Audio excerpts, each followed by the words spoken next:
Welcome to the regular meeting, Grand Blanc Township Planning Commission, June 2nd, 2022. Please rise and join us in the Pledge of Allegiance.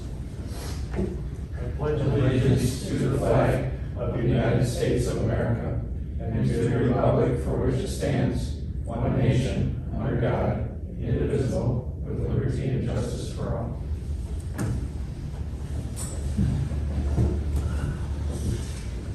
We've got a full house with the Planning Commission today. We have Mr. Bush, Ms. Hugo, Mr. Johnson, Mr. Hoffman, Mr. Anderson, Mr. Gellings, Mr. Van Dersky, Mr. Yancho.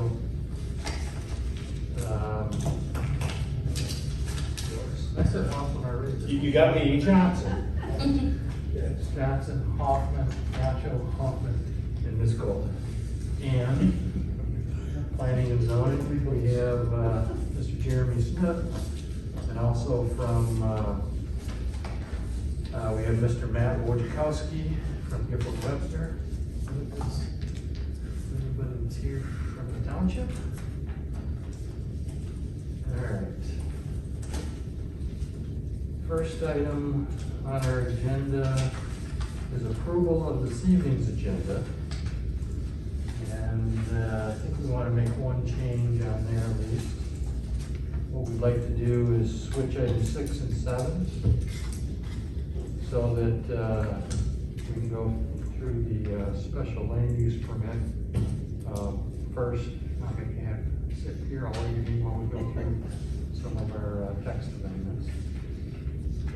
We'll make a motion that we approve tonight's agenda with the switching items 6 and 7. A second. Motion by Mr. Anderson, support by Mr. Johnson this time. All those in favor, signal by saying aye. Aye. Those opposed, motion passes 9-0. Next item is approval of our meeting minutes from May 5th. Mr. Secretary? Yes, Mr. Chairman, I have reviewed the draft of the meeting minutes, made a couple of minor corrections, and found everything else to be in order. Therefore, I make a motion to approve the meeting minutes of May 5th, 2020. Support. Motion to approve by Mr. Van Dersky, support by Mr. Bush. All those in favor, signal by saying aye. Aye. Those opposed, motion passes 9-0. Next item is an opportunity for public comment. If anyone is here that would like to address the Planning Commission, you'll have an opportunity when your case comes up here shortly. If there's anyone else that wants to. No? Why are y'all looking at me? You're the only one here. You're the only other one. No, I'm fine. Okay. All right, we will close the public comment section, bring it back up to the Planning Commission. Correspondence, do we have correspondence? None. See any, okay. Well, that will bring us to the new, item 6, which is new business, special land use 22004, 5500 Belsey Road, applicant for two-stage care home. Jeremy, we have the applicant addresses first? Please. Just want to kind of give us just a general why you're here. Want to grab the microphone, please?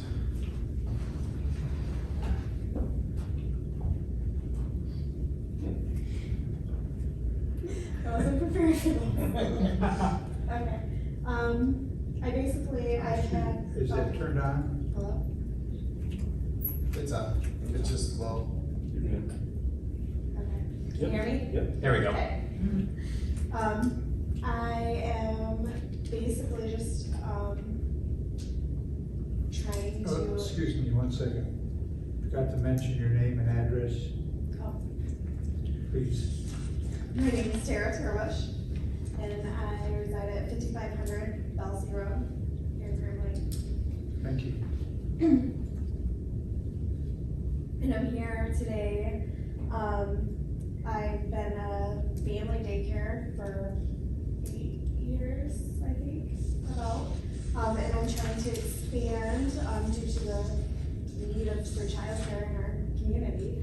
My licensing agent has asked me to apply to become a group home, so that I can take on more children, so we're in the process of going through those steps, I guess.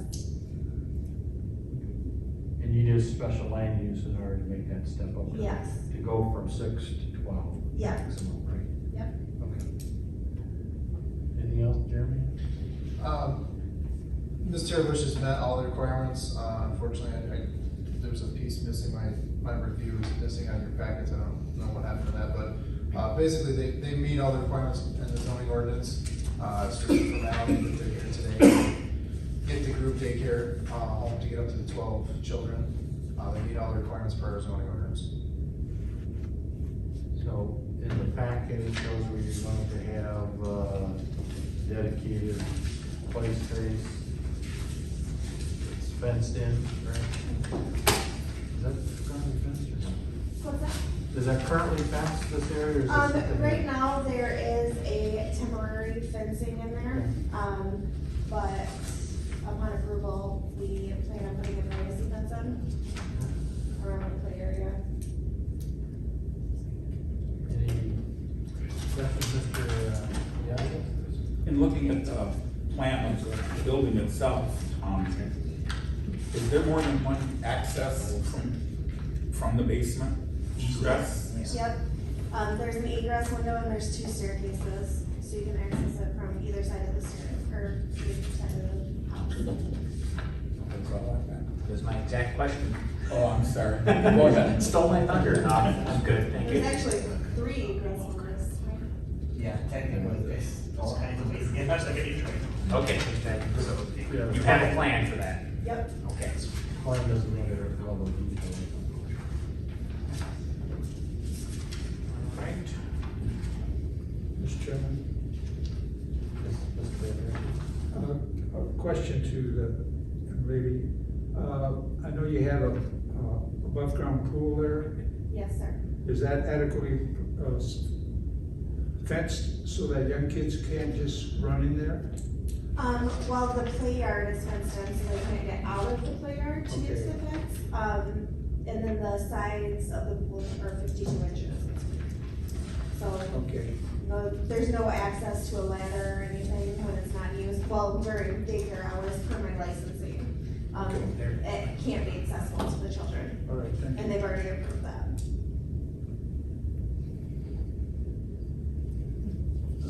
Mr.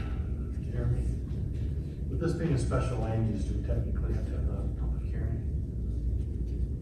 Yes. I thought we did. Any other questions, comments from planning commission members? Could I? Yes, Mr. Thank you, sir. So the parking that's there, I see 5 through 10 is stacked. So if somebody's parking in 5, 7, or 9, and somebody's parked behind them, they can't get in or out of that spot, or, and does that work? Well, that would be for, the ones closest to the garage would be for employees. And then Correct. you'd have the other ones that were farther out would be for parents drop off. So, how do we say this? Is That sufficient? works? It's sufficient. So It's really, not- all we really need there is 7, is what you're saying? I think we only actually needed like 4. I think they needed 6 or 7 and then they had 10. Yeah. If they actually needed 10, this wouldn't work, right? No. Not really, but Okay. it's sufficient because like I said, it's for employees and for parent drop off, so the parking is combined. Yeah, makes sense. Yep. Perfect, thank you. Yep.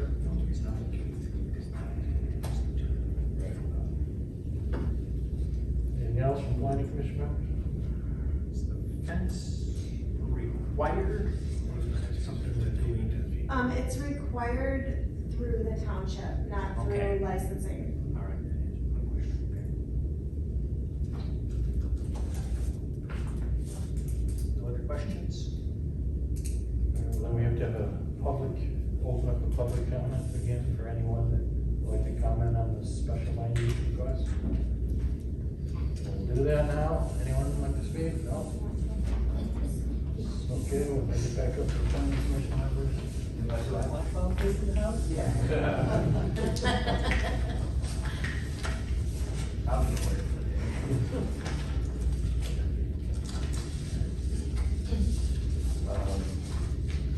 Would you like to make a motion? I would make a motion that we approve item 7, special land use 22-004 for the applicant. Can we make the motion here be pending on the installation of the fence? Later, because there's a township requirement. Yeah, we can, if you wanna add that as a. Okay, I would make the motion, we do that pending the applicant provides the privacy fence. Cause the fence will have to be applied for, a permit will need to be applied for the fence permit. Okay. And they're all aware of that, so there's no Yes. surprise there. Okay. So I'm making that part of my motion. There's a motion by Mr. Anderson. Is there support for that motion? Support. By Mr. Yancho. Any further discussion? If not, vote is in order. All those in favor signal by saying aye. Aye. Those opposed, motion passes 9-0. Thanks for coming in. Congratulations. Thanks. You're welcome. Good luck. So you need something? I don't know. Oh, zoning approval I have a paper, so it needs to be signed. from the state?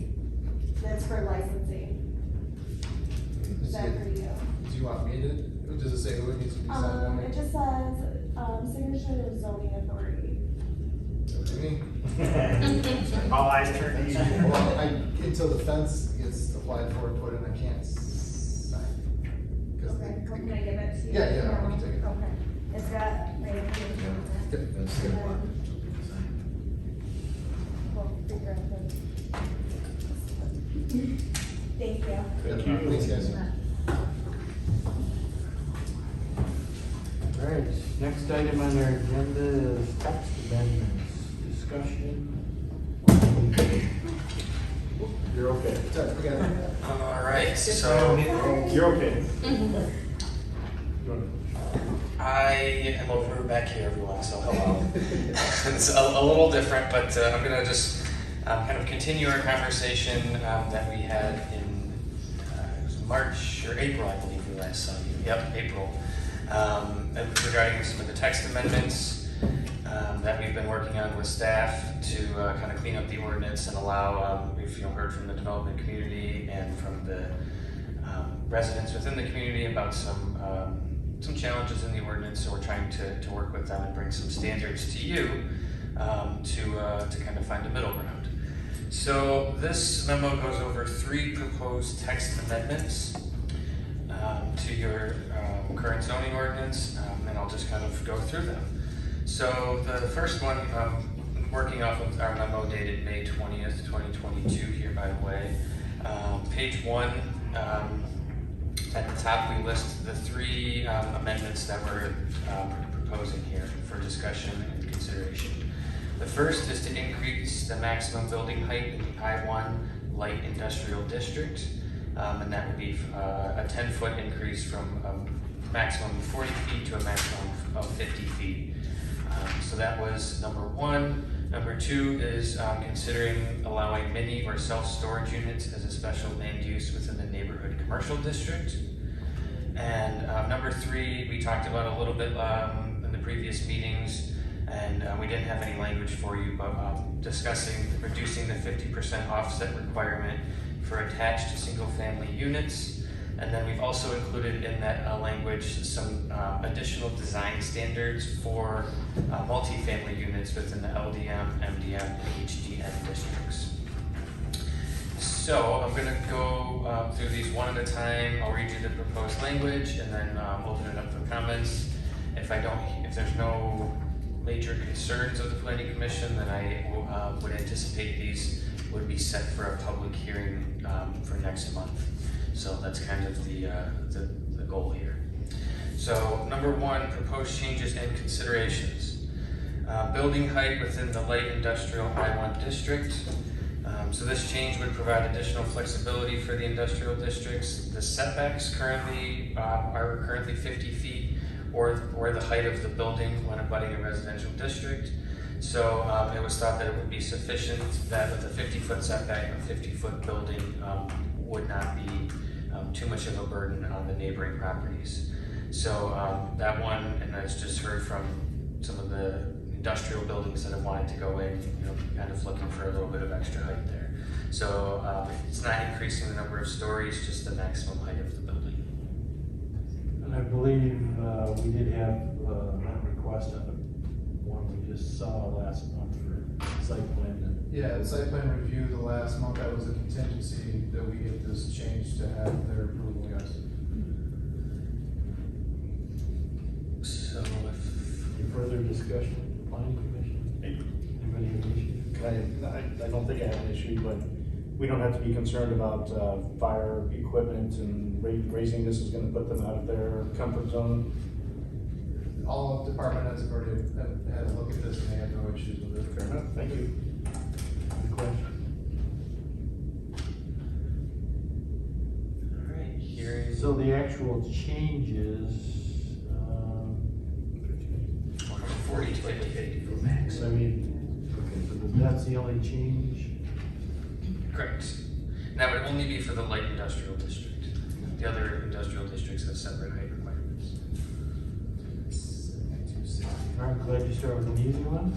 Great, yeah, that's where we kind of, a little warm up, get back into the swing of things. We got some momentum now. So that was what we thought. We knocked that one out. The next one here that I mentioned is regarding mini or self-storage warehouses. So this is currently permitted in the general commercial district as a special land use in the general commercial district, and by right in the LOI and or light industrial and general industrial zoning districts. So those are the three it's currently allowed in.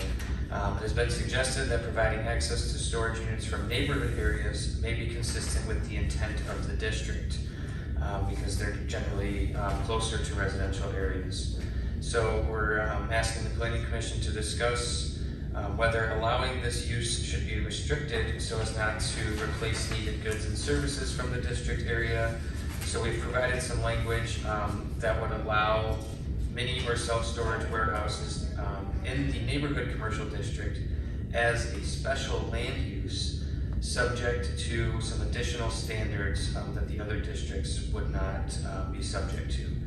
And we've listed here below 4.47. So 1 through 6 are the current standards that are in the ordinance, with the red text being the proposed amendments. Then you can see what's been struck out there and replaced. So we're keeping the minimum lot size of 3 acres. We amended the building and parking setbacks to meet the district standards, and then restricting parking from being in a front yard. So 3 did not change. 4, all storage units shall be completely within enclosed buildings or structures unless a separate permit is granted for commercial outdoor storage. This would not be permitted in the neighborhood commercial district.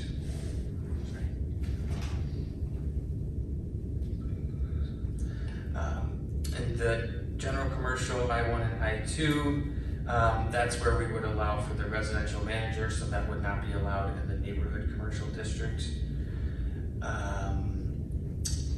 6 does not change, and then 7, this is the one that we really worked on to try to not have these neighborhood commercial spaces just be sort of these inactive areas that are just all garages. So we've introduced the language: in the neighborhood commercial district, a mini or self-storage warehouse shall only be permitted when a minimum of 1 other permitted use is provided on site. Such additional permitted use or uses shall occupy at least 50% of the property frontage to a minimum depth of 20 feet from the front facade. So that would just be so that your neighborhood commercial districts aren't becoming necessarily all just the storage unit walls or things, but it would encourage sort of a mixed use and other uses in there to continue those the street frontage in a more commercial district manner. And that should be in red also, as new text. Correct, yes. That was why I wanted to point it out, so 7 should also be read and underlined. Matt, do you have any examples of what would be out front possibly? Or some places that maybe that exists? I don't have any examples of where that, any specific examples offhand of where that would exist.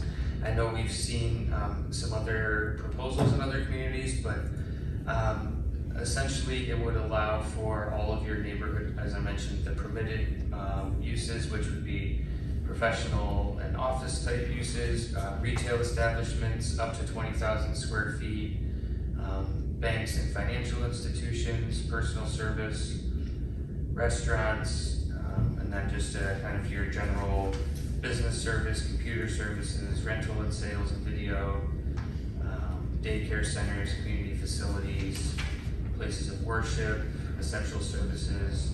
So those are the permitted uses in the neighborhood commercial district. So could you, hey, I'm gonna put in a 7-Eleven and have some storage behind it, basically?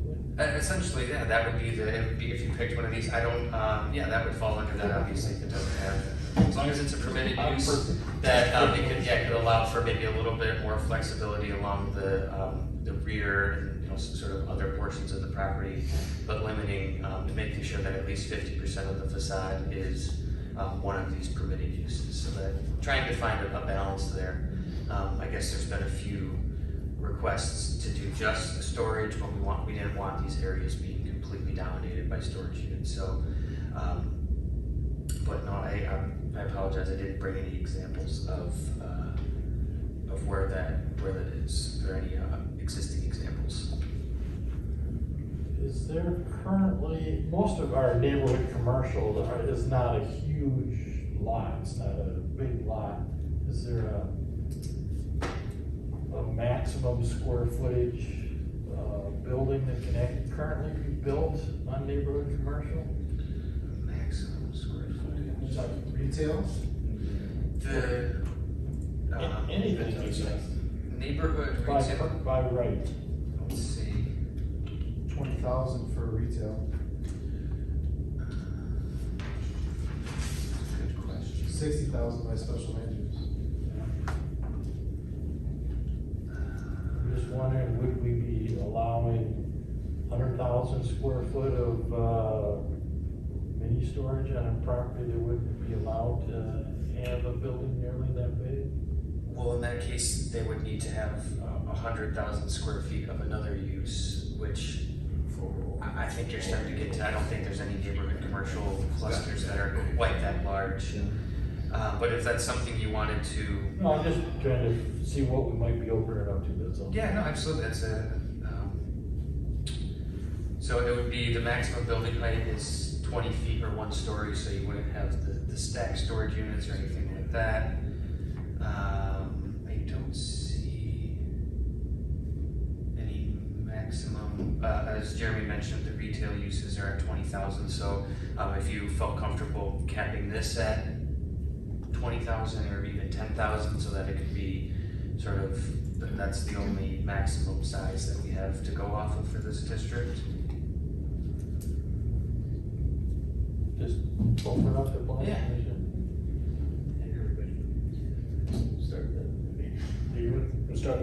Oh, wait. So have we had people coming to us and asking for variances and saying, hey, I want to put storage in my neighborhood commercial area? I have had 2 requests. 2 requests? And what's the size of those properties? 6 acres Each? total. Same property, separate requests.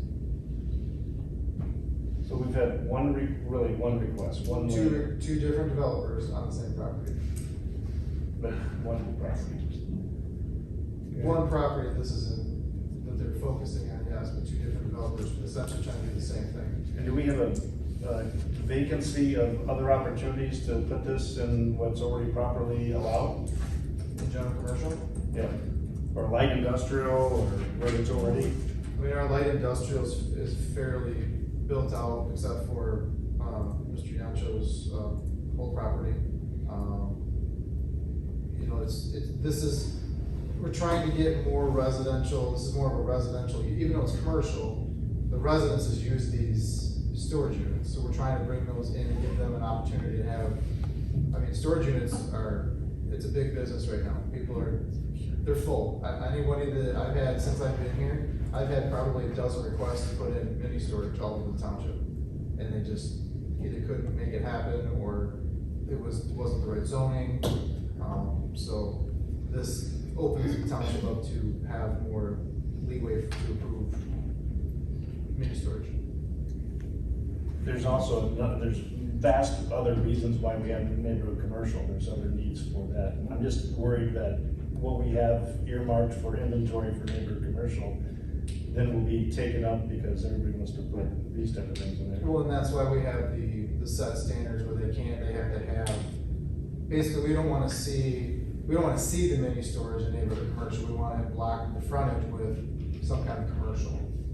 You know, you've got a strip mall, or you've got some other type of business, and then the ancillary is the mini storage in the back. You know, it's there, they have a sign, and but you just don't see it because it is in neighborhood commercial. Okay, Vince? Mr. Yancho? Yeah, I'd like to piggyback on Mr. Hoffman's idea regarding how, much we're gonna use up of the neighborhood commercial property. I have a problem with storage units in general because they create almost 100% impervious surface. In some communities, they are requiring storage units to be multi-story without access to the outside, and have a lift system inside for either just the goods that are being stored or the personnel, the customer going up and down. But the customer could just doesn't have to be a certified lift, I don't believe, if doesn't carry people, and just people could push their goods in on a cart and then climb the stairs. And here we're limited to 20-foot maximum height, so you probably be difficult to go 2 stories. Yeah, he said it'd be a 1 story.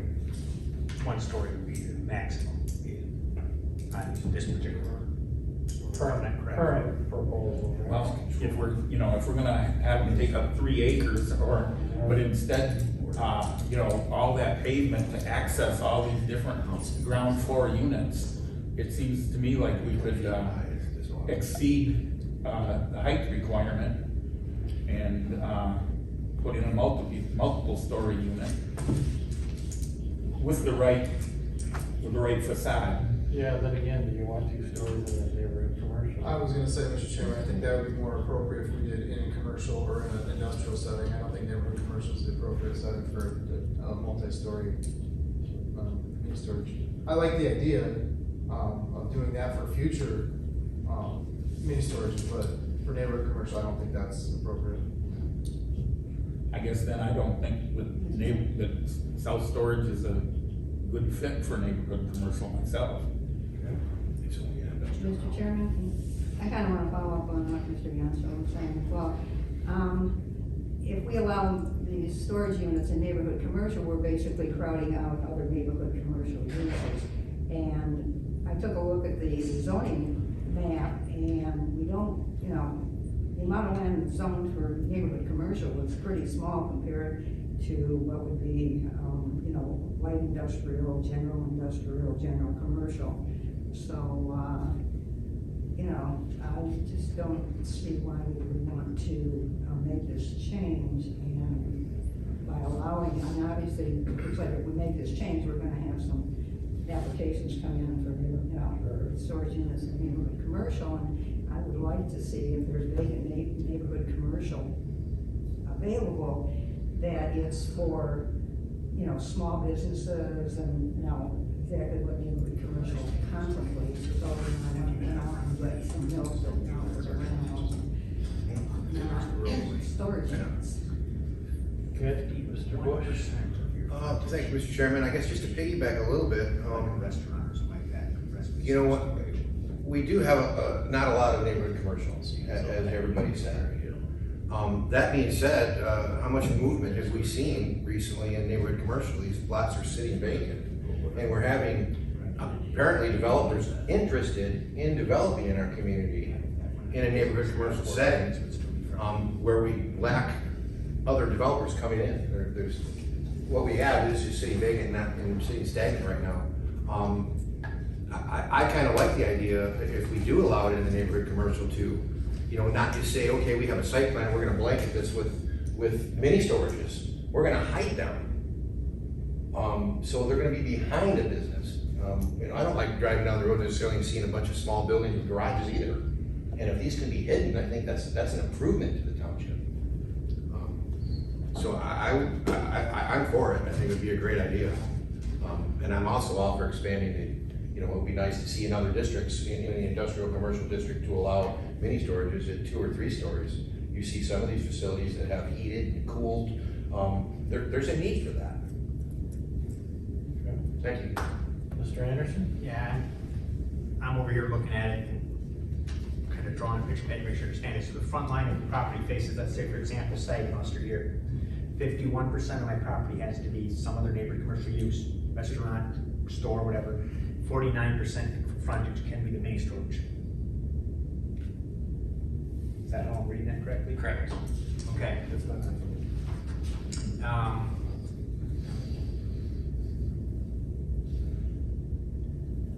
Okay, I'll hold my thoughts for now, so ponder that. I understand how it works, thank you. Mr. Chairman, Mr. Hoffman? following up on those two, the idea of hiding it is nice, but 50% is not hiding it, so maybe it's 80% of the frontage has to be something else. Where they have to get back, you know, they have to go behind it. If you wanna hide it, and that's what the intent of here is to use it, then I think you need to have more of 50% of the frontage be something else other than the mini storage. And this is just a proposal, so we can make whatever suggestions, modifications. Mr. Chairman, what about screening, landscaping, fencing? It's all part of site plan. Correct, but I mean, if it was part of the language that was required, does that lessen and still keep it at 50 or 49? Just throwing suggestions out here. I don't.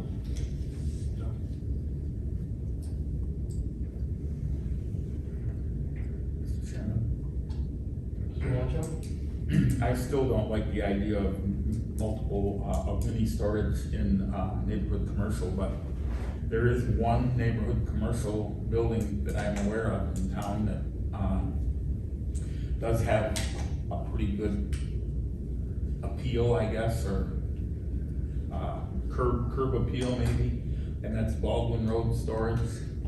They have quite a elaborate facade. In fact, there is a 2-story look to it, almost to the main office. It looks almost like residential. If we could restrict it to something like that, I would be less opposed, I guess is the right word. Hey, can I say something?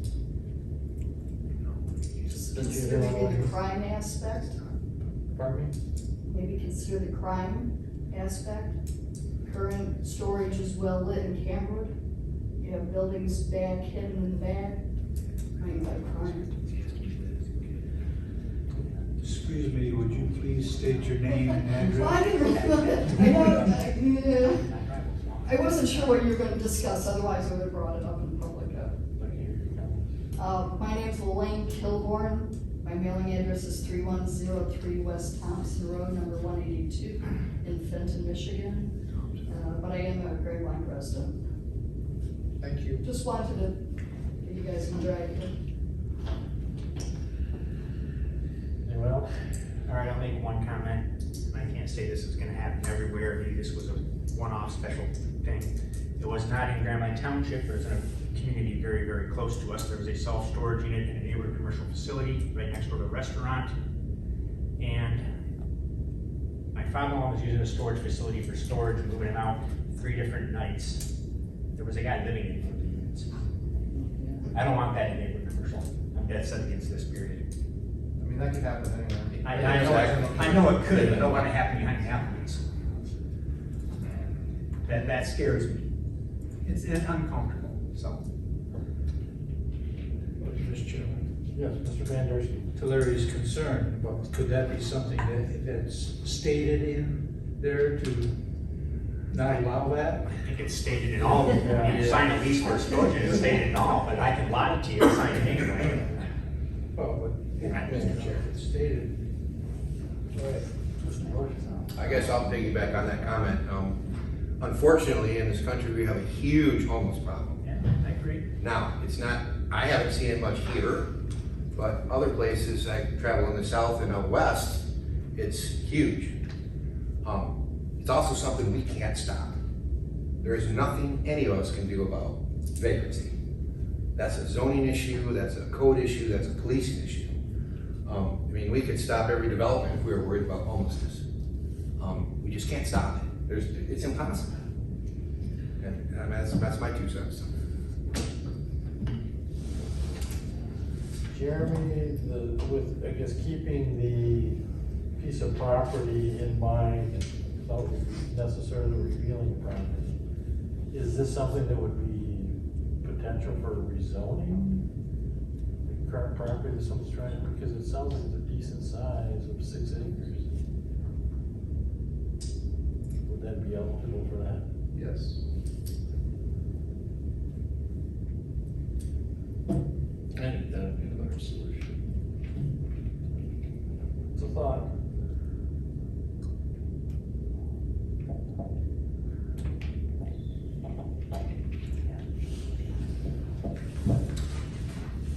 Keep that mix getting on straight down. So, how are we feeling on sounds like this language may not be exactly what the planning commission's looking for.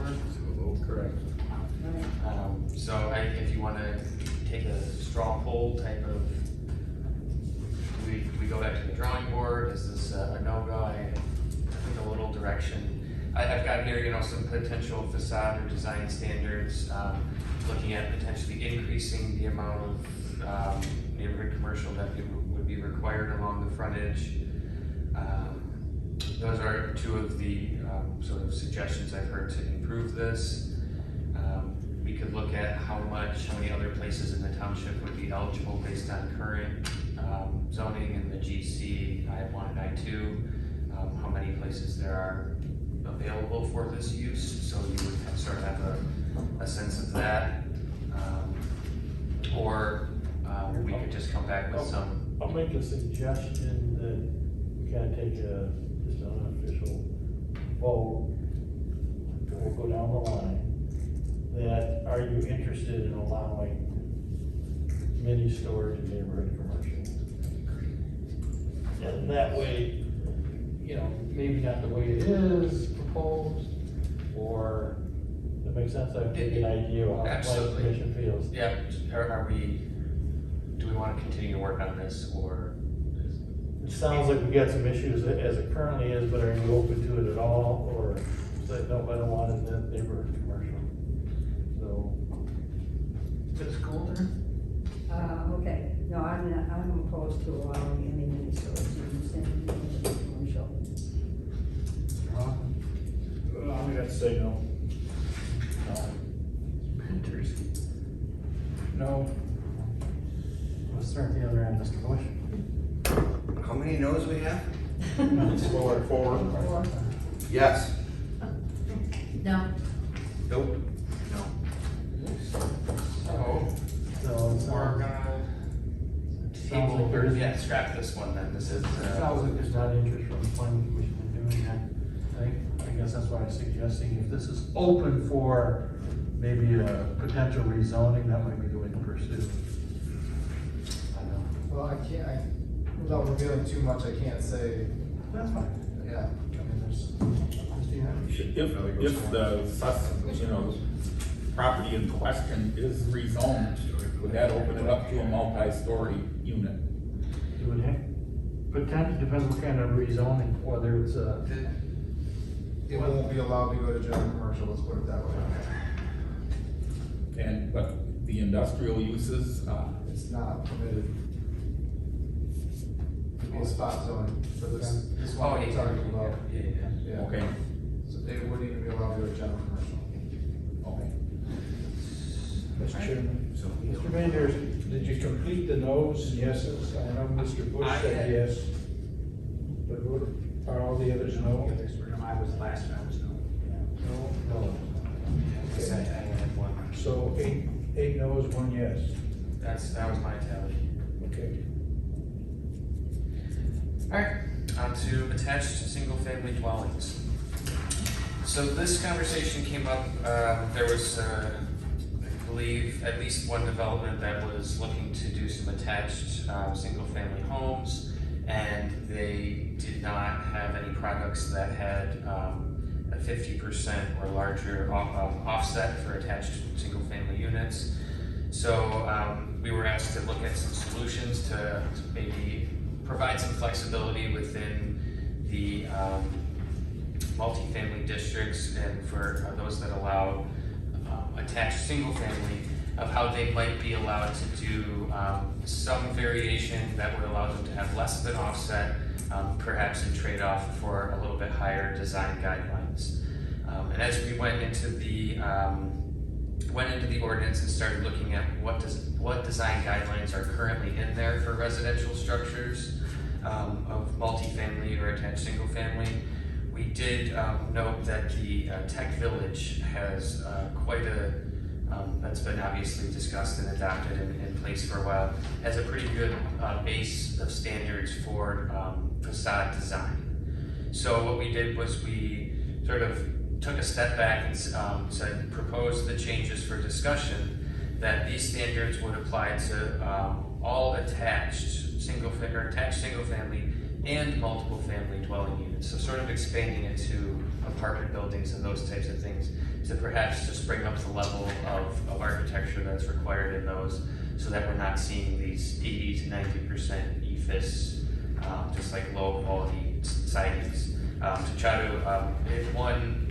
bring those a little bit, introduce some new standards that would bring the quality up, as well as I said, provide some flexibility to reduce that 50% offset.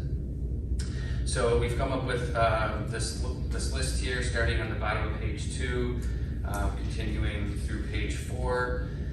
The 2A is the only really existing language so that's what applies to the current attached single-family housing. So we included it in a larger discussion to kind of show you how it would fit in there. So starting with number 1 on the bottom of page 2, we're suggesting that building facade should be finished with high-quality durable materials such as brick, stone, metal, glass, wood, or cementous cladding. So getting away from some of the lower quality, just real flat and not non-designed facades. So no greater than 10% of any facade shall be comprised of concrete masonry units. This limit shall not apply to half-height individually colored units that resemble brick and similar units as determined by the Planning Commission. And then number 3 there would be limiting EFIS or similar insulation paneling to no more than 5% of the facade.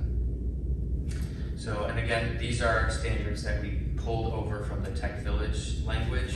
So if it's nothing necessarily new to the community, it would just be expanding those out of Tech Village into these other areas. For building design, this is where it gets into talking about the attached single family shall not exceed 6 units per building. No more than 50% of any wall may be common party wall for adjacent units.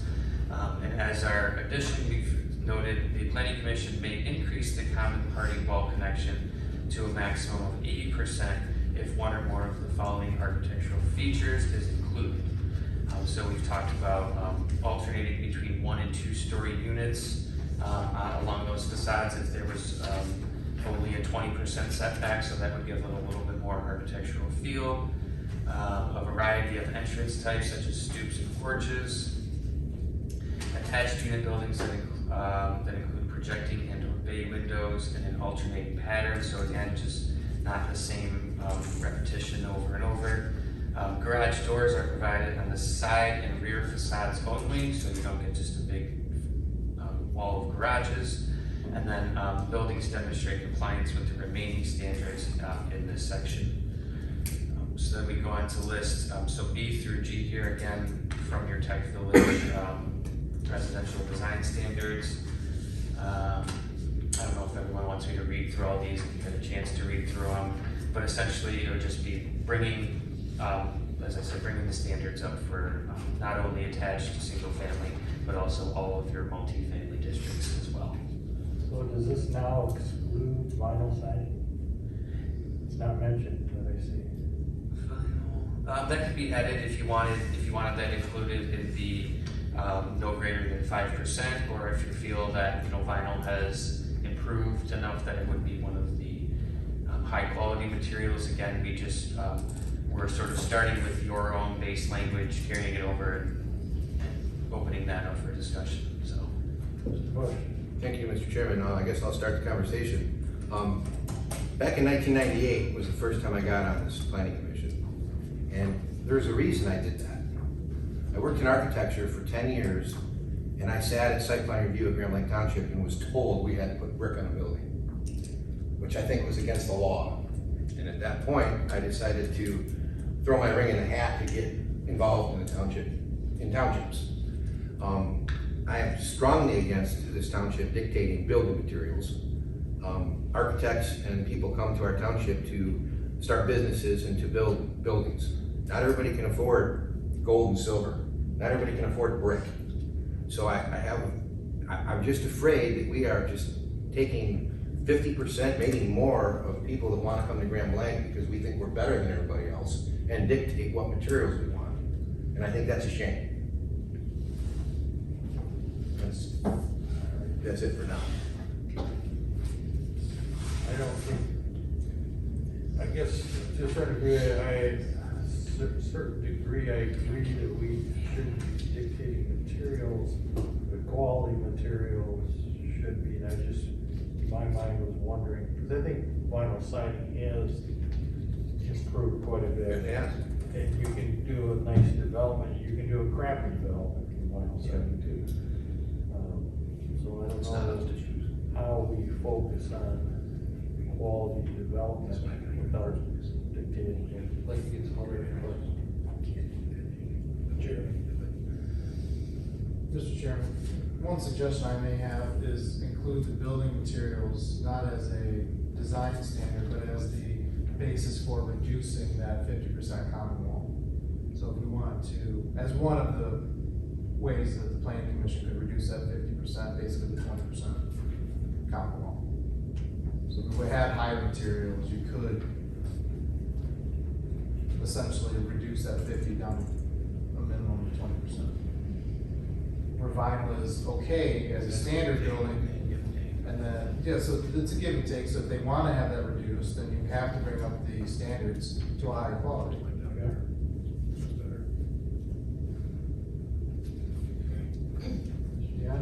Oh, I tend to agree with that, what Jeremy just said.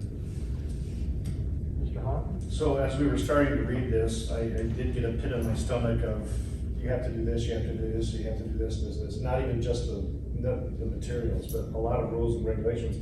And then reminded that we already have these in place in another district. So that does bother me about how many rules and regulations we have. At the same time, I do happen to have a building in the city of Grand Blanc. I was forced, I wanted to anyway, but I was forced to use brick. I like it, it works well.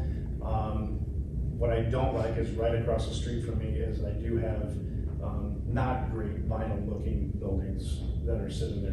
They're a little bit better than a shanty that would be out on I'm not calling it out of bad construction. I'm just saying that the architectural features, yes, are nothing compared to. And so to Mr. Bush's, so I'm with you on the idea of telling people what to do and what they can afford, but at the same time, we kind of need to be careful about the surrounding areas and their personal property values and what they have to be next to. I mean, they have to work in combination. We have to look at both people's sides here, only those. So, this is a tough one because in some aspects, I'm not in favor of all the rules and regulations, and if we want to do it, why don't we go buy the land and build it ourselves then?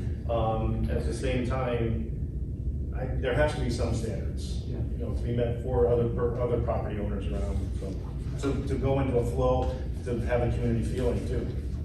I guess I kind of like it as stated by Mr. Smith that you got an incentive. You know, I know we Right. used to have like the open, well, we still do with the open space, the incentive is people buy an X amount of open space, you could put increased density on that property, so it's a give and take instead of, so maybe that is what we're considering. Mr. Jones. Mr. Bush. I think what comes to mind when you look at open spaces is the Walmart. When that old Walmart development came in, and look how beautiful that building ended up. And we kind of forced that issue with give and take with the developer. You know, he didn't have to do everything he did, and I think at the time we probably had the best Walmart in the country. I don't know if we still do, because there's been some nice ones built since. But I think that's that give and take that you're talking about with the developer. It works good.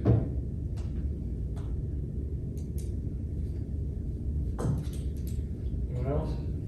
Yeah, Mr. Chairman, just a comment. I don't have a real problem with like section 2A, which basically says that, you know, if you want to get up to 80%, you can, you know, choose one of the following to, which goes to some of the aesthetics and, you know, things that we're talking about. So it's giving incentives, say, for if a developer wants to have the maximum of 80%, they're going to do some, they can do some things that go more along improving the appearance and et cetera, et cetera. I do have a concern that some of the others seem to be getting into too much detail about appearance and aesthetics, and I'm just not sure that's really something we ought to be mandating. Although I like, you know, I like the ideas, but I'm just not sure we should be going into that kind of detail in terms of just things that aren't structural over safety or, you know, building code conservation. More to appearances and design and those issues.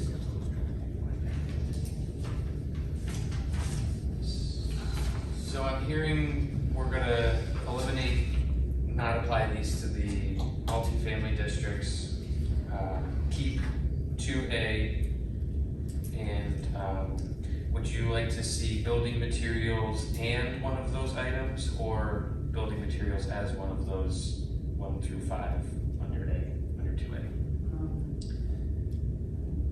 I personally don't think there's any problem with the first half of the sentence. All building facades should be finished with high quality durable materials. But then it starts with what is durable, high quality? Maybe it should go more towards their intent. Mr. Chairman, if I may ask a Mr. question. Anderson. Is this consistent, or what you're kind of seeing other municipalities go to that you guys work with? I work with primarily townships.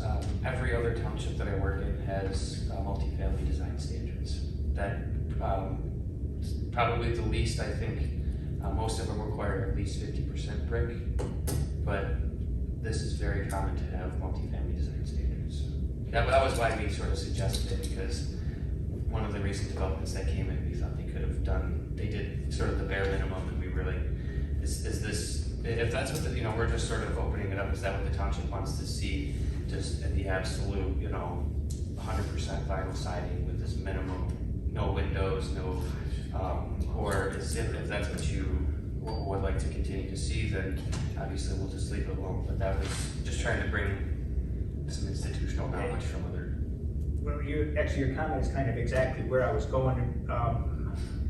Other municipalities, things I see, even the time I spent on this board and my personal township board, when these developers come to the board to propose an idea, their goal is to make their building attractive. Their goal is not to slap up vinyl siding and hope someone wants to come rent it. People want to move into even a rental community, apartment or whatever, that looks attractive. You get those buildings like, I don't know what's a good one, they're building the new ones over on Fenton Road, the Woodfield kind of, the developer made those attractive. you didn't come in and say, well, gee, what can I get away with? I don't know how much, what's the minimum? I don't think it's a problem. I don't like looking at vinyl siding. And I don't want it across the street from me. Luckily, our builder didn't allow it either. I think the standards are good as written.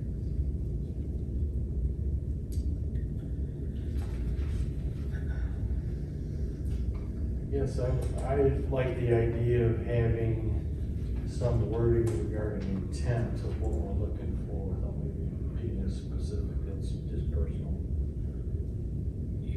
Do you do or don't want intent? I do like intent, that they were looking for high quality development.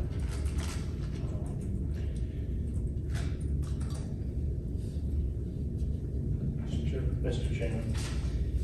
So this came from the Tech Village, right? Correct, the, Do we want to have different standards in Tech Village compared to single-family homes? I would think that. I think we should. I could. Yeah, you do, and there's it's not verbatim, it's not copy and pasted, it was select ones were picked out of there that could apply. It just feels like maybe this is a little bit more geared toward the tech side, and maybe we could be a little bit more lenient on the single family. So some of these to pull back from is what I guess I would say. Absolutely. You're looking for input from us today. Yeah, I mean, it's all general discussion, so we're gonna try to attempt to have a public hearing on all these, next month. Mr. Chairman. Okay, I don't think he has any direction. I've sort of heard a number of different, I'm against any regulation. For Mr. Wojciechowski, does 2A number 4 conflict with 2G?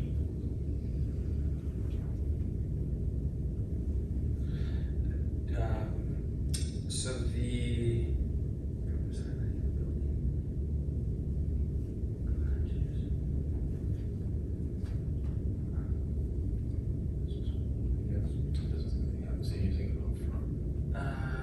so that would be if they wanted the 8% shared wall, then none of the garages could be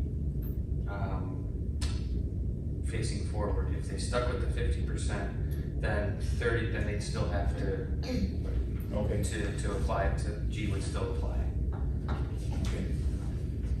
So when I talked about intent, under item 2, it says building design, building site should be designed to emphasize pedestrian scale, human scale, architecture, landscape.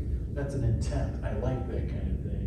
So you give the developer an idea what we're looking at, and let his architect come up with something that meets the intent. Because I think it can be done in a lot of different ways. But anyway, that's. Yeah, so like I said, I've heard I like them as is, and I've heard I don't want this at all. So I suppose I would maybe at another sort of poll to say, do we want to go down the road of applying design standards to multifamily buildings? Not attached single, but multifamily in general. Multifamily, not necessarily as written here, but maybe standards. Yeah, just at all, because right now, as I said, there are no design standards for multifamily. That was where we just put something other communities have it, so we brought it up for discussion. I don't want to force anything on the planning commission that they're not comfortable or supporting. It's your community. So if you tell me, hey, we don't want those, it's easy enough to delete it, and we can focus on the attached to single family portion, which seems to be agreeable, at least in some sense, to, and I'm hearing that's a little more consensus on that one. So should we continue to pursue multifamily development design standards? Yes. Yes. Yes. Yes. Yes. Yes. Yes, here. Okay, so I'm hearing. Yeah, we like the idea, it's just maybe not this as a final. Okay. So with that, looking at the building materials, I guess I'll just go kind of back up to 1A, and we can, this might be the way. So concerns with 1A were that there were maybe not enough materials listed here, or was it clear enough what high quality meant?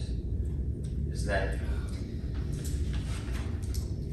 Right now, our process is somebody wants to build something, they come in to the site plan review committee, and if we're comfortable with it, in most cases, with some exceptions, we can review and approve at site plan review. If we're uncomfortable, we kick it up to the full planning commission. So that still applies no Yeah. matter what, right? Yes.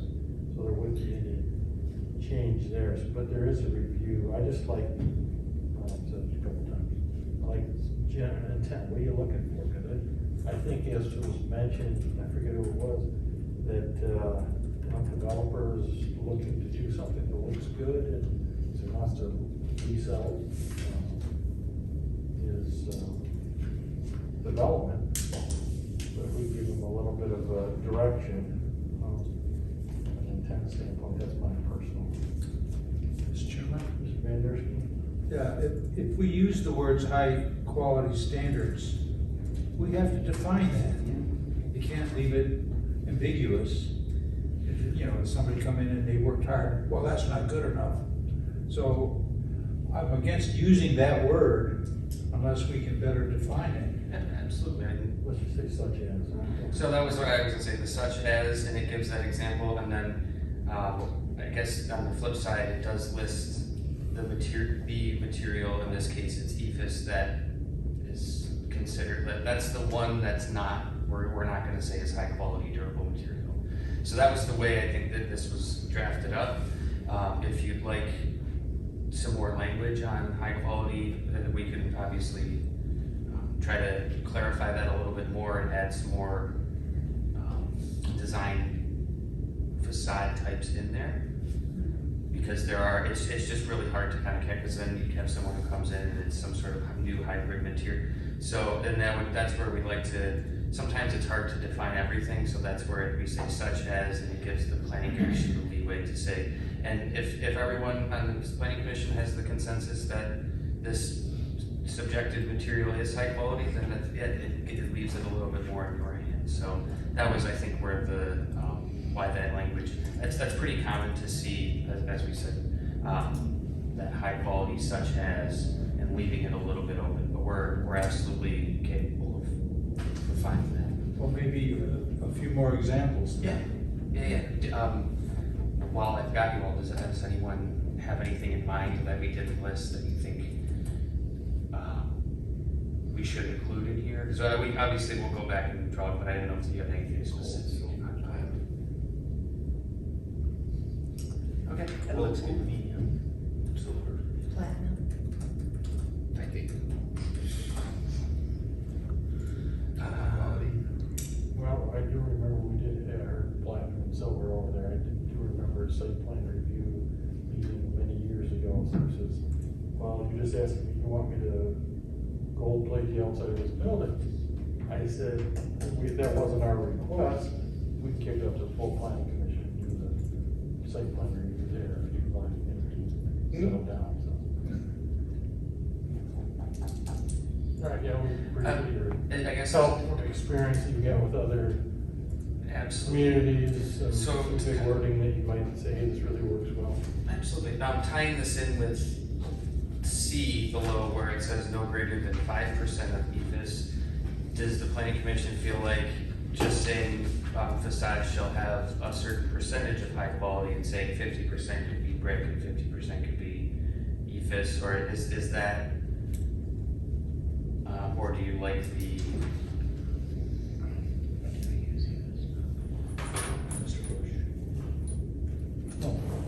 Thank you.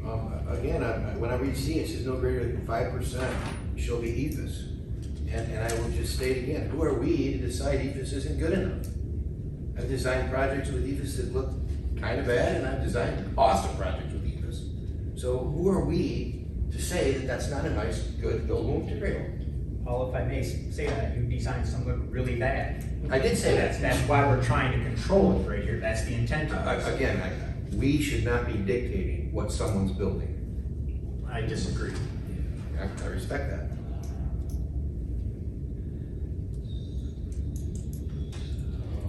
Yes, doesn't EVIS have other property issues that have come up with it, just on a building standard as a look?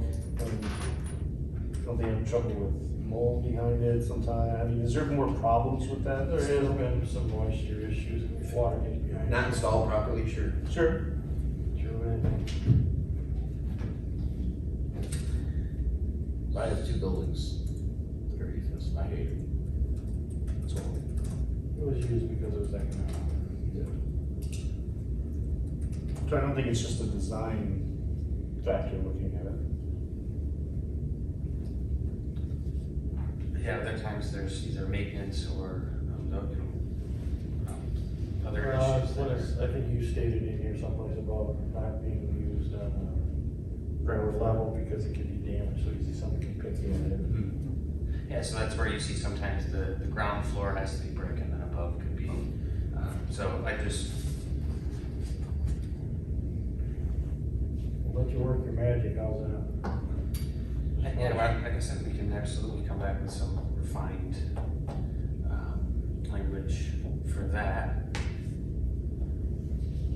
thank you. Just one more comment, I guess, when we talk about EVIS, and, okay, I'll use high-quality material brick. So I would charge everybody on this board to drive around the township and look at all the brick buildings, and let's look at the efflorescence coming off the brick, the white streaks, the salt, the material that's high quality that's not maintained that looks bad. So it's, high quality materials can look bad too, if it's not maintained properly. And all you gotta do is go look, because it's all over the place. Probably got flashing problems and others. Absolutely, absolutely, Dan. I mean, you know, you're in business, you know, but it's still, it's a problem and it's all over the place. All right, any more comments on this one? Trust our consultant to come back with some We're gonna fantastic language. define better high quality, better definition for high quality, an intent statement, and more examples of what that could be. So that kind of covers the building materials. The building design, is that 2A, it sounded like there was comfortability with that. Do we want to include, or if we're just going to amend 1, then I guess we could just leave is 2 good, 2A rather? I'm okay with 2A. Here's the scope. Is it 2A? okay with 2A? Yeah, that was kind of my suggestion, that I don't have a problem with 2A really, because it just gives an incentive to, you know, kind of go beyond the minimum and do, and they get a choice of 1 through 5. It doesn't require that they, have to comply with all those, additional standards, just nobody at 80%. I think 2A is actually an improvement of what we have now. Yeah, that was great. I kind of didn't hear a ton of support for B through G. Maybe I was misreading. It sounded like that may have been, is that still something that you'd like me to leave in there, or are we just good kind of encouraging some better materials and letting the development community work with that? Mr. Chairman, Yes. another suggestion, add B through G as a part of, you can make that 6 through 10 under 2A. Well, that doesn't apply to any of the No. multifamily buildings then, because A is attached single-family dwellings. So if you wanted these standards to only apply to attached, so that's another option if you wanted that to be included. Right now, they apply to as written, it would apply to attached single-family and multifamily buildings, B through G, that is.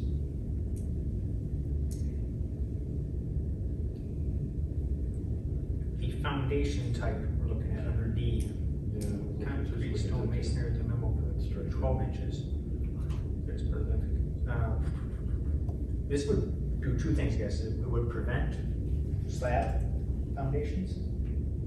Is that, you know, referring to? Yeah. Okay. Does this prevent that? Where are you at? I can't say I know that much detail about it. Again, these were standards that we just kind of pulled from the Tech Village Center to give you Okay. a starting point of, this is required elsewhere in the community, if you want to pull some, any, or none of these standards also. Okay.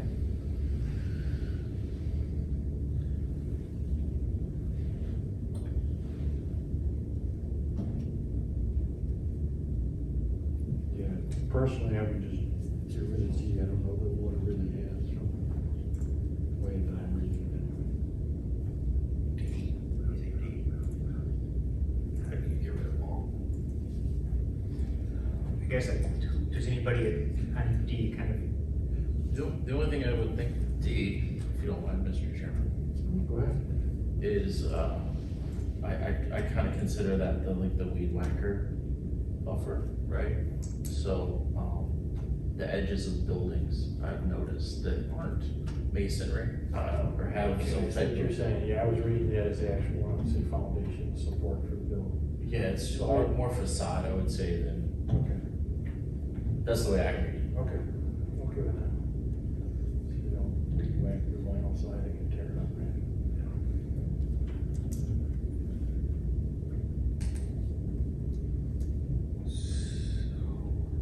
I guess A through G, any strong objections to any particular one? Alright, I guess moving down, 3, 4, and 5 are again just some more standards that were brought over for consideration for building roofs. I'm talking about rooftop mechanical or other equipment. That's very common to have it screened from view. This would allow for accessible roofs. Roofs may be accessible and may be used as balconies or terraces. And then vegetated or green roofs are encouraged to cool buildings and limit stormwater runoff. Not a requirement, but just letting developers know that's an option. And then again, just some very general site design standards. Usable open space, it's not requiring a minimum or maximum amount, just thinking about that pedestrian scale again. Green roofs, walls, those things are encouraged, but not required. And multifamily development sites shall be designed to accommodate bicycles and provide bicycle parking for residents and visitors, and should be covered where appropriate. So this could be a requirement, a suggestion. You could require it along areas that have bike paths or existing pathways or sidewalks. So there's a, or we could just leave it as is and say, you know, we'd like to see a couple of bike racks. Anyone? I'm definitely for the bike rack. I don't necessarily think that, I'm picturing the exterior of multifamily dwelling, and I'm picturing a bike rack stuck in front of it with a bunch of bikes chained to it. That looks terrible. It's kind of the way I'm seeing it. If I may.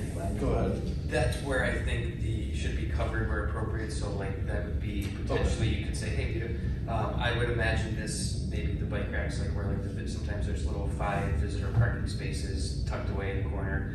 Maybe on the other side of the sidewalk there's 2 little bike loops or something that visitors could use. But I would say that could be defined to say, you know, don't put them in the front yard. Or I totally agree with what you're saying. No, that's why I think it was loose to encourage it. Again, as you mentioned earlier, nobody wants to design it to look silly. Right. So, and that's why this is sort of an optional, encouraged standard. So, but point well taken.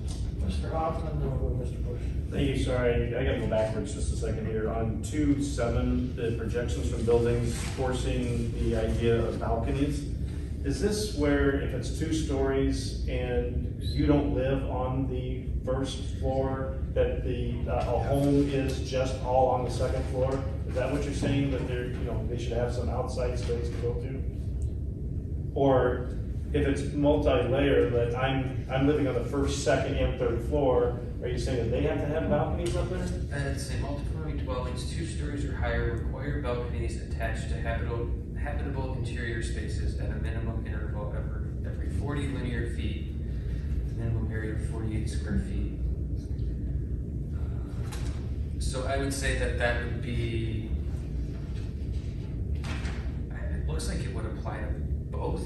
three-story unit that it would require that, as, or if you were just the second story and they were all separate, that each story would require one.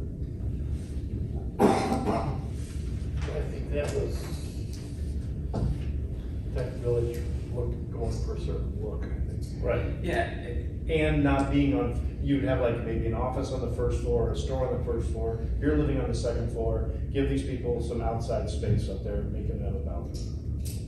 I don't think that, I don't know. May not apply here. Right.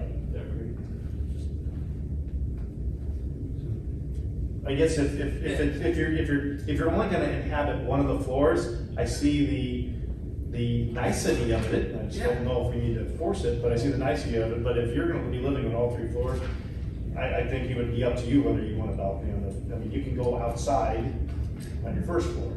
Just, again, I'm just trying to get away too much of telling people that they have to do things where they might not want to or need to. I think that was specific to,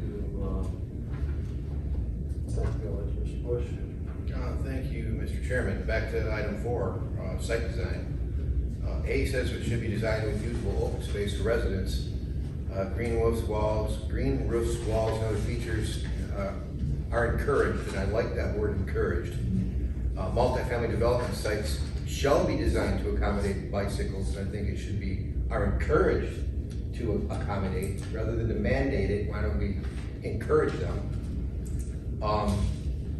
And there again, I seem like we're getting more into design and telling people what they have to do, which I'm away from again. I think that if we're gonna encourage developers to do something, then we have to give them something back. I want to follow up on Mr. Bush's comment, because I like the language encourage, but, and I think, even though obviously we can't enforce it as mandatory, if the zoning ordinance says encourage, but I think developers want to get their plans approved, they want to get their project approved, and if they see that, you know, we are encouraging this type of design, they're going to be more likely to offer it, you know, just in order to avoid problems and get their project, because I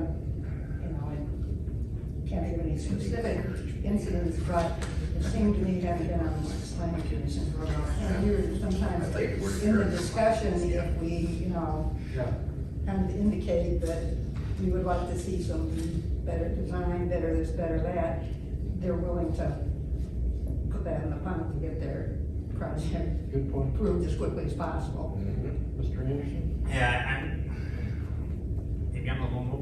I sat on the township board for so many years, listening to people come to us screaming at us because we don't have any sidewalks in Grand Blanc Township. We've worked hard, or the township has worked hard to try to improve that and put some sidewalks and pathways in wherever possible, sought grants to pay for that. And I do believe, if I'm mistaken, it's an ordinance now, if you build a new commercial property, you have to provide a sidewalk by ordinance in front of your property. And I want to maintain that, so we don't have, this guy building a sidewalk, then 200 feet of grass, and then there's sidewalking in. I want it to be consistent. Drive up and down Perry Road anytime during the day, you'll see all kinds of people walking up and down that pathway. You'll see kids riding bikes on the pathway. I don't see anything wrong with it. You go to any other community, especially your higher, more populated, higher developed communities, go to Ann Arbor. Nobody drives, have them walk everywhere they go. And we're trying to encourage that. Like I said, I sat in meetings, so much like people yell at me, and they're right, because we don't have anywhere else, you have to drive over in Grand Blanc, because there's no sidewalks in which we want to go. So, I think leaving them there is, in fact, I think it's as is now, if I'm mistaken, that they have to provide a sidewalk. No, It's not. that is not an ordinance. Okay. No. Frankly, I've been in favor of mandating sidewalks in new developments for all kinds of reasons. I mean, safety reasons for one. Get kids to ride their bikes or take their walks or walking their dog, instead of having to do that in the street, you can do it on the sidewalk.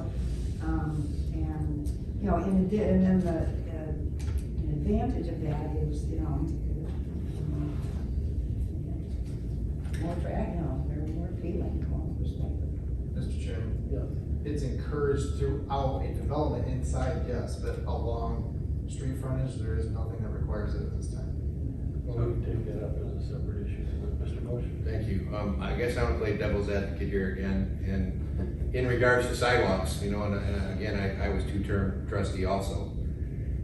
I drive around this town, I've lived in this town for 50 years, and developments that I see with sidewalks are great, and I like sidewalks. However, when you ride through these neighborhoods, bikes, people walking in the roads, about 50% of them use the sidewalks. So that's just a reality. And I do see people walking on major pathways, like Larry said, the big pathways that connects Atlas and Grand Blanc, and those are bigger pathways. But some of these smaller developments that we mandate sidewalks, especially when you have sidewalks on both sides of the road, you're asking the development to spend a lot of money that frankly the residents still walk in the road. Okay. Aaron? In the newly adopted master plan that we just did last fall, there is a pathway plan in there through the major thoroughfare through the town. But as it sits today, there is not an ordinance that says that you have to do that at your frontage of your property. So may I ask a question? I forget the name of it, there's a elderly care facility on Hill Road, between Concord Green and Speedway. There's a new, they put a sidewalk in there all across their property, lot line to lot line, and it ends on each end. Was that something you volunteered to do, or did we say that has to be part of the plan? That was before I got here, so I don't know Before if you got here, okay. Mr. Gallagher's gonna answer that question, if that was required by the site plan review committee or. We encouraged it, yes. Right, so encouraged, but couldn't require it. So if we were to have another developer next door build a new property, and we encourage, now we have 2 connected sidewalks. Now I can walk from Concord Green to Speedway, or to my bank next door to Speedway, or State Bank, without having to step foot on Hill Road. But you could have a third one say, I don't want to do it, and I don't. That's why I think we want to adopt this now to where it should. Right, that's a separate issue. I mean, Yeah, that's a separate I personally agree, but, all right, Mr. Wojciechowski, So, what you need, or? I'm hearing we're okay with the design, that the site shall be designed to include usable open space for residents. Again, that's not requiring any certain amount, it's just saying the open space should have some residential pedestrian scale component. B is encouraged. C is the one where do we want to say that's just encouraged? Yes. Do we want to just require it as a ratio and say one bike parking space for every 4 visitor spaces, and just kind of allow the developer to choose if they want to provide that for their residents or not? Do we want to just encourage it? I personally would say encourage based on what Ms. Coulter said, you know, if it's there, the developers often are looking for direction, how to get their particular project approved. So with that in mind, if I just took out the shalls in A and C and said site designs are encouraged to incorporate the following elements, A, B, and C, and that way it's just giving them an idea of what you want to see, but great. I hope that there's no issue with 5. Mr. Chairman, Vendors, before we go any further, I'm gonna go back to questions that we talked about, B to G. Matt asked a question, you know, any strong objection, and we didn't respond. So I heard, I was actually gonna, once I got to 5, you're reading my mind here, so. So we need to come back to say, do we encourage that, or we object to it? Again, going back to B to G. I heard F sounded like it was, maybe there wasn't maybe as much support for that. Sounded like that one may have been a little Tech Village specific. Correct. Well, I mean, let's get. Yeah, I was just letting you know what I heard, so, is What there? is the planning commission, do we support B through G, or do we object to B through G? I'll support B through F. Or, B through G except for F. Except for F. Correct. Yes. I agree. I'm seeing some nods, yes. Is this as a requirement or as encouragement? Right, as of right now, B through G would be required. Buildings and sites shall be designed to emphasize pedestrian skill. So shall.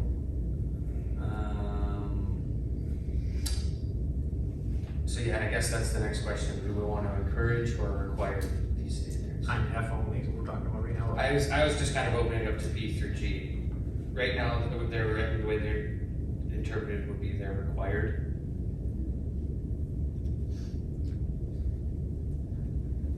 Mr. Chairman. Yes, Mr. Vanders. My answer to your question would be encourage. And show the development community what you're looking for, and I've heard a lot of times when developers hear what you want, they'll take that into account, and you might not get everything, but. Support what Dolores, the point Dolores made. Yes, absolutely, that they'll do that in favor, yeah. So that's one vote For encourage. for encourage versus shall. I Other get- planning commission members want to comment, please? I'll go with encourage. I would agree. Just to be clear, item 2 is saying you do this if you want to get an increase. That would be my suggestion, we break that out to its own separate item? Yes. Yeah. Okay. And then the rest are encouraged, other than we're talking about eliminating item F. Great. Okay. And we're You okay gonna with that, encourage Matt? all of those. That's great, that's. I'm not, but I'm one vote, so. Well, yeah, everybody's, what's your vote, Mary? I think we should have some control over how they're designed and built, So you're and how good with- the curb appeal, if you will. Good of our with the way it's community. written, is what you're saying? I'd be all in favor of either eliminating or altering F, as was suggested to shall or encouraged, but not all of them. Maybe anybody else who was on the shall side, give a. I mean, so let's say we just ask G, we get rid of all of them. So I come in and 70% of my condo development is garage doors facing the street. I don't think we should allow that. Mr. Bush? If we're going down the line, my first thought is to eliminate B through G totally, 100%. But I can live with encouraged and eliminating F. Encourage. So that's my second choice. That's the second choice. That sounds like, so anybody who, I guess, going with Mr. Bush's second choice, because it doesn't sound like there's a ton of support behind his idea to eliminate all of them. Oh, I know that. So if we encouraged B through G and eliminated F, can everybody maybe just raise their hand who's in favor of that? Say that again?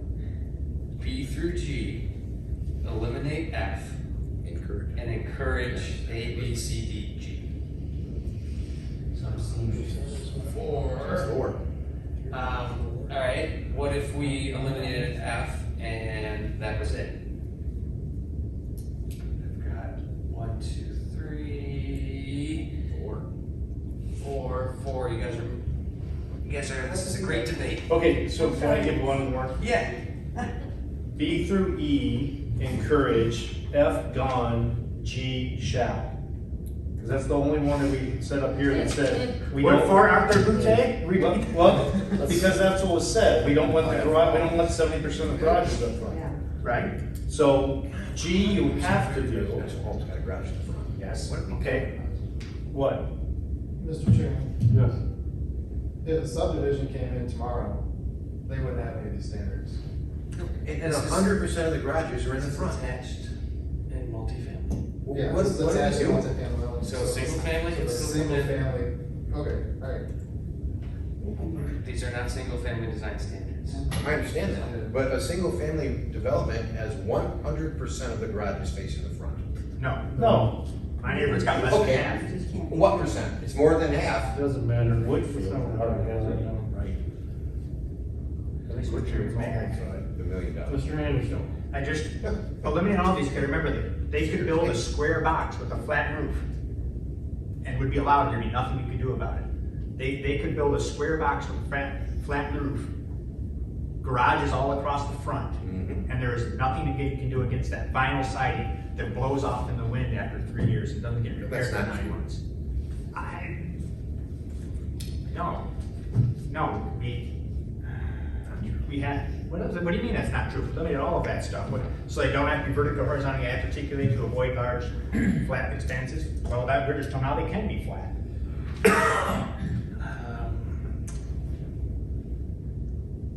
I guess trying to find some middle ground here.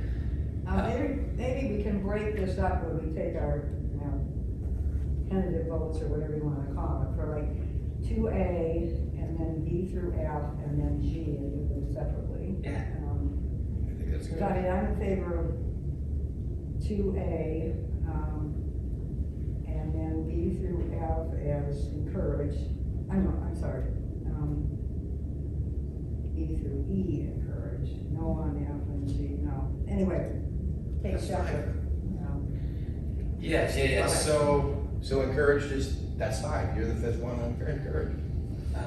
That's 5. No, I want G She wants to G, be shall. required, that's the, no greater than 30% of the front facade would be of the garage. Let's just cut to the chase, just go B and say what the votes are. All right, so we're gonna go with, do you wanna go encourage or shall first? I don't care. All right, encourage B. Raise your hand, please. Consensus, great. Can encourage C.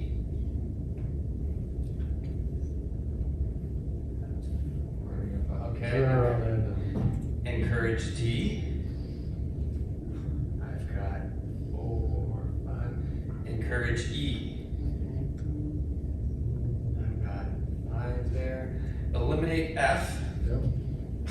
That was, all right, good, great, we should have started with that.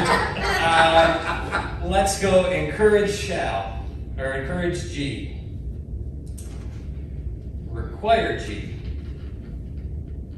Got it, we've got consensus. We're gonna encourage B through E, eliminate F, and require G. Next time, let's just start with that guy. This doesn't mean you wouldn't go and vote that quickly if we had a discussion. This is. But we still got page But 3. it gives me much better clarity to come back with something that you can hopefully all really, yeah. Still, I'm wonderful. Thank you. I'd like to add a 6. No, let's do it. And the reason I want to add a 6 is we had a BZA meeting a couple weeks ago, and it was on the property where Detroit Wings are and the sandwich shop down on Saginaw Street. Well, That's commercial though. yeah, I know. Okay, so the issue was, the building was built as a white box, came in with 5 tenants, there's not enough parking. So between the developer and our staff, was prior to Jeremy, everything got approved and there's not enough parking. Well, they came in and wanted 8 additional parking spots, pushed into the 20-foot rear setback to residential. Long story short, the residents came and didn't want it, so we denied it. Still a parking problem. As I look at the site plan dimensions for the parking are 18 feet long by 9 feet wide. And I would like to see that move to 20 and 10. It used to be that way, and at some point in the last 10, 15 years it changed. The flavor of Grand Blanc over the last 20 years is big SUVs, not compact cars. And they just can't park in those small parking spots. So I'd like to see that change. Maybe get to see what you guys think about that. Love your idea, thanks for bringing it up. I would go along with that. I drive a big pickup truck and my doors are big. Exactly. Question for clarification.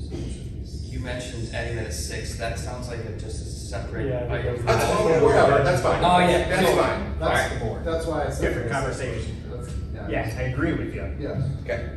Well, I'd like to see that text amendment go First through places soon. I'm going, I leave my truck at home because I don't have to do it. Exactly. Yep. Mr. Chairman, Yes. if I could harken back to, I think that started with the movie theater, because that was the first parking lot that I noticed it when they came in, that those parking lots are horrendous. Yep. It's a very large parking lot, but the aisles are too shallow. Yep. It's horrible.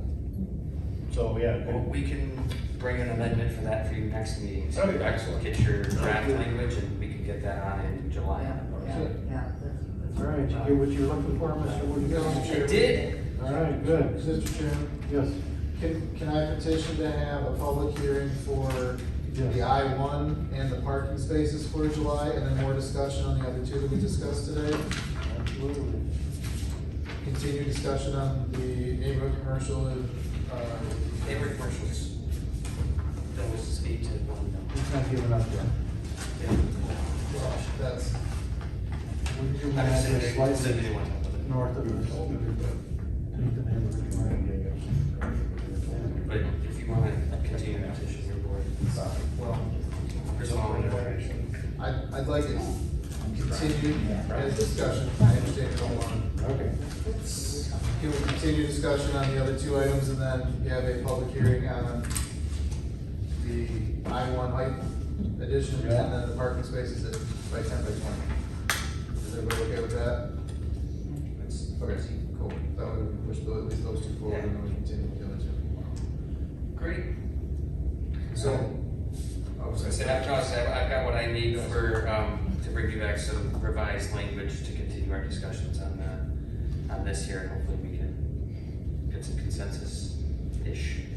All right. one item of contention, our next meeting is scheduled for July 7th. Questioning if we have a quorum before that meeting. I will be out of town. I'm here. No. I'm yes. I'll be here. This is yes. Yes. So close. This end of the table, yes, that end of the table, no. All right, I could be here, I could come home on the 6th, Does anybody have any qualms with pushing it to the following week, which would be July 14th? No problem. Third Thursday. July.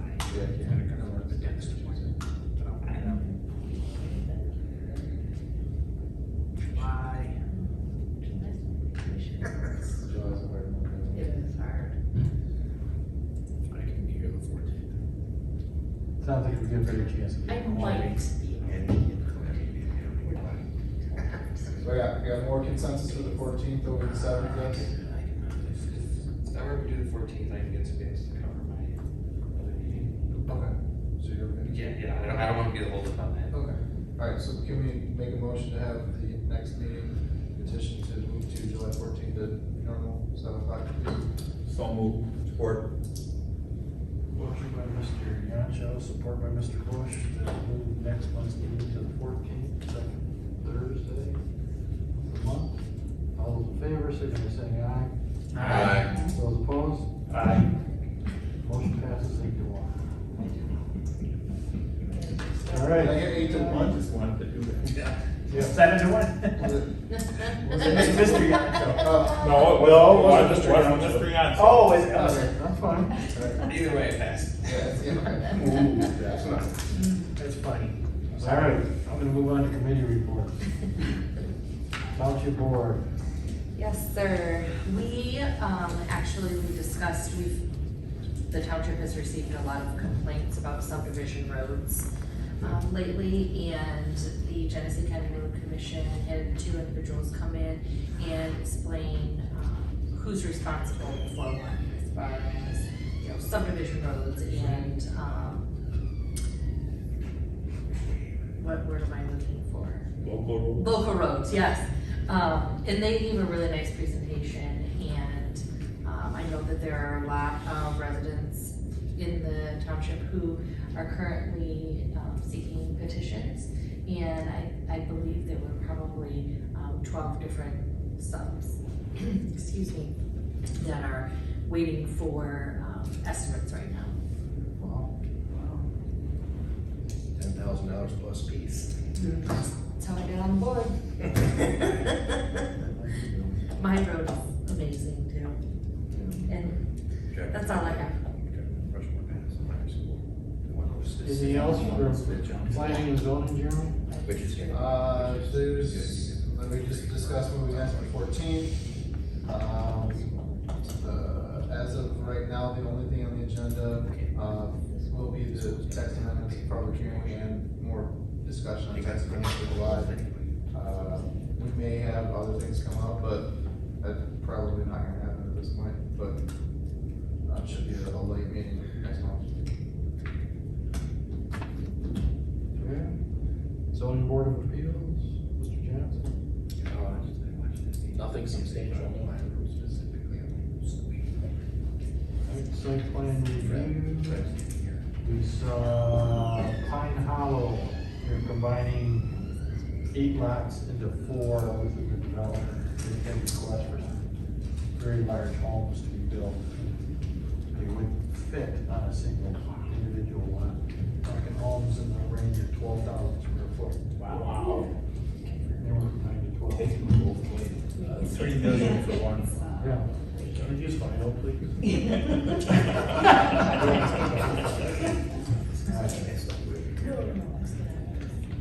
Motion for adjournment? Motion to adjourn. Mr. Chairman, I'd like to make a motion that we adjourn the meeting at 8:40. Support. That was very supported by Mr. Anderson. All those in favor to adjourn? Aye. Those opposed? All right, we're adjourned.